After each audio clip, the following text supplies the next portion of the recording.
आप देख रहे हैं सुनील श्रीवास्तव के साथ हिंदी भूतिया स्टोरी। अच्छी लगा करे तो सब्सक्राइब कर लिया करो भाई। आप लोग देख तो लेते भाई मगर सब्सक्राइब नहीं करते हैं भाई। नमस्कार दोस्तों, मैं सुनील कुमार। फैजाबाद जिले की एक रात की बात है। वहां के घाट रेलवे स्टेशन में कई सारे ऑटो ड्राइवर खड़े थे। सभी सवारी आते ही एक एक करके उन्हें बैठाते और चले जाते थे। जैसे ही रात ज्यादा होने लगी, ज्यादातर ड्राइवर अपने घर को चले गए। उसी रात दुर्गेश ऑटो ड्राइवर भी घाट रेलवे स्टेशन पर था। वो भी दूसरे ड्राइवरों की तरह घर जाने ही वाला था। तभी उसे याद आया कि एक पैसेंजर ट्रेन आने वाली है। दुर्गेश और 3-4 ऑटो चालक उसी पैसेंजर ट्रेन के इंतजार में रुक गए। तभी जोर जोर से बारिश होने लग गई। रात तो थी ही, लेकिन बादलों की वजह से चांद की रोशनी भी नजर नहीं आ रही थी। बादल गरजते और बिजली चमकती तो कुछ उजाला नजर आता, वरना अमावस्या से भी ज्यादा काली रात हो गई थी। कुछ ही देर में पैसेंजर ट्रेन आई। दुर्गेश को ट्रेन से एक खूबसूरत सी लड़की उतरती हुई दिखी, जिसके कंधे पर एक बैग और हाथ में एक सूटकेस था। वो लड़की सीधे दुर्गेश के पास गई और कहने लगी कि मुझे रामपुर जाना है। दुर्गेश ने कहा कि अभी बहुत रात हो रही है, इसलिए 700 रुपये किराया लगेगा। अगर आप सुबह जाएंगी तो मैं 200 रुपये में ही छोड़ दूंगा। लड़की ने जवाब दिया, मुझे अभी जाना है, आप ले चलिए, मैं पैसे दे दूंगी। दुर्गेश ने कहा, मैडम आप पहले पैसे दे दीजिए, मैं आपको सही सलामत घर तक छोड़ दूंगा। लड़की बोली, अभी मेरे पास सिर्फ 300 रुपये हैं, आप ये रख लीजिए, घर पहुंचते ही आपको बचे हुए 400 रुपये दे दूंगी। इतना सुनते ही दुर्गेश ने कहा, ठीक है मैडम, आप ऑटो में बैठ जाए।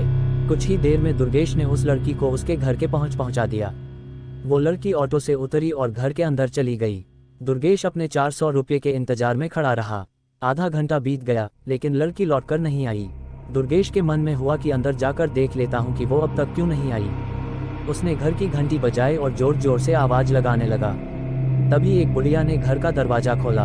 दुर्गेश ने उससे कहा कि एक मैडम यहाँ ऑटो से आई थी, उन्होंने मेरे 400 रुपये देने हैं, वो अब तक पैसे लेकर बाहर नहीं आई। बुढ़िया ने हैरानी से पूछा, कौन मैडम? यहाँ तो मैं और मेरे पति के अलावा और कोई नहीं रहता।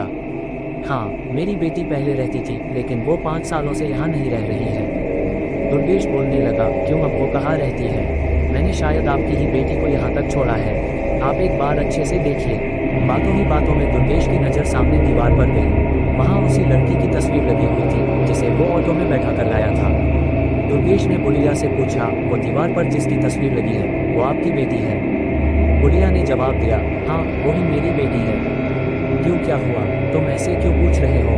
हाँ, जवाब सुनते ही दुर्गेश बोल पड़ा, माताजी मैंने कहा था न कि मैं आपकी बेटी को ही घर लाया हूँ, यही मेरे साथ ऑटो में बैठकर आई थी। आप अब जल्दी से मेरे पैसे दे दीजिए। देखिए सुबह भी हो गई है, मैं कब से यही खड़ा हूँ। बुढ़िया ने दुखी मन से कहा, बेटा ऐसा नहीं हो सकता। हाँ, ये मेरी बेटी है, लेकिन 5 साल पहले ये ट्रेन के नीचे आकर मर चुकी है, इसे तुम कैसे घर ला सकते हो? ये सुनते ही दुर्गेश के होश उड़ गए। वो तेजी से वहाँ से भागा। जैसे ही वो ऑटो के पास पहुँचा तो देखा कि उसकी सीट में 400 रुपये रखे हुए थे। उसने वो पैसे भगवान के सामने रखे और मंत्र का जाप करते हुए आगे की ओर बढ़ गया। उसके मन में हुआ कि आज तो सवारी बैठाने और पैसेंजर ट्रेन के लालच में मेरी जान जाते जाते बची है। उस दिन से दुर्गेश ने रात को ऑटो चलाना ही बंद कर दिया। वो सिर्फ दिन के समय सवारी लाता व ले जाता और रात को घर में आराम से सोता है।